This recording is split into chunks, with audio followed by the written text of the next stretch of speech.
দেখুন এটা কিন্তু একটা টেস্টিকর খাবার। এটা আপনারা ব্রেকফাস্টেও খেতে পারেন, বাচ্চাদের টিফিনেও দিতে পারেন এবং অফিসেও নিয়ে যেতে পারেন। এগ পাস্তা করার জন্য নিয়ে নিয়েছি আমি এখানে 2 রকম পাস্তা। এটাকে আবার বয়েল করে নেব। আমি একটা সসপ্যানে জল নিয়ে নিয়েছি, জলটা হালকা গরম করে আমি একটু লবণ অ্যাড করে দিচ্ছি। জলটা ফুটিয়ে উঠেছে, আমি এখন পাস্তাগুলো অ্যাড করে দিচ্ছি। এটা কিন্তু আমি 90% বয়েল করে নেব। এটা কিন্তু আমার 90% বয়েল হয়ে গেছে, আমি এটা এখন জল ঝরিয়ে নেব। আমি একটা ফ্রাই প্যান নিয়ে গরম করে নিয়েছি, এখানে আমি সাদা তেল দিয়ে দিচ্ছি। পাস্তাতে কিন্তু সরিষার তেল অ্যাড হবে না। তেলটা গরম হয়ে গেছে, আমি এখন এগটাকে ফ্রাই করে নেব। এগের মধ্যে আমি একটু লবণ দিয়ে দিচ্ছি, একটু ব্ল্যাক পেপার দিয়ে দিচ্ছি।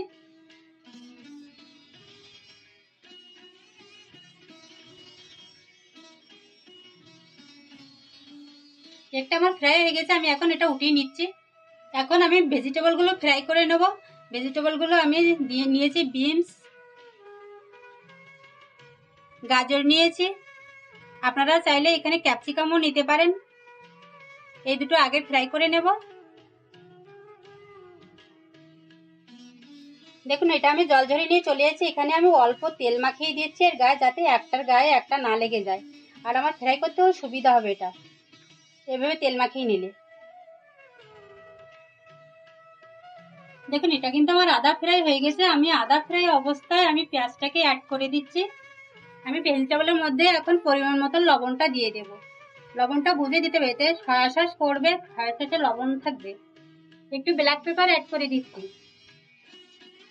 আমি কাঁচা লঙ্কা কুচি করে রেখেছি, এটাই আমি এখন দিয়ে দিচ্ছি। এটা লঙ্কাটা কিন্তু আপনার বাচ্চা কাচ্চার জন্য এটা কম করতে পারেন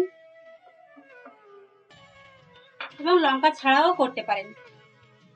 ভেজিটেবলটা আমার ফ্রাই হয়ে গেছে, আমি এখন পাস্তাটা অ্যাড করে দিচ্ছি। এখানে আমি অ্যাড করছি হাফ চা চামচ সয়া সস।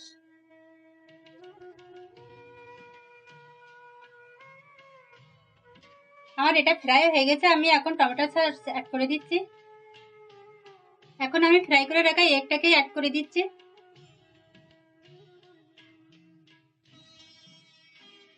দেখুন আমাদের এগ পাস্তা একদম পুরো কমপ্লিট। এটা আমি এখন নামিয়ে নিচ্ছি। দেখুন আমাদের দারুণ টেস্টি এগ পাস্তা কিন্তু একদম রেডি। দেখুন এটা কিন্তু একটা টেস্টিকর খাবার। এটা আপনারা ব্রেকফাস্টেও খেতে পারেন, বাচ্চাদের টিফিনেও দিতে পারেন এবং অফিসেও নিয়ে যেতে পারেন এবং স্ন্যাক্স, ডিনার এগুলোতেও আপনারা এই পাস্তা করে খেতে পারেন। এটা খুব টেস্টিকর খাবার। বাচ্চারা কিন্তু স্কুলে খাবার নিয়ে নষ্ট করে, এই পাস্তা যদি করে দেন তাহলে ওরা কিন্তু পুরোটাই খেয়ে নেবে completely. Thanks for watching my YouTube channel এর সাথে কলকাতা ব্লগ। আমাদের চ্যানেলটাকে সাবস্ক্রাইব করে আমাদের পাশে থাকবেন এরকম আরও নতুন নতুন ভিডিও পেতে।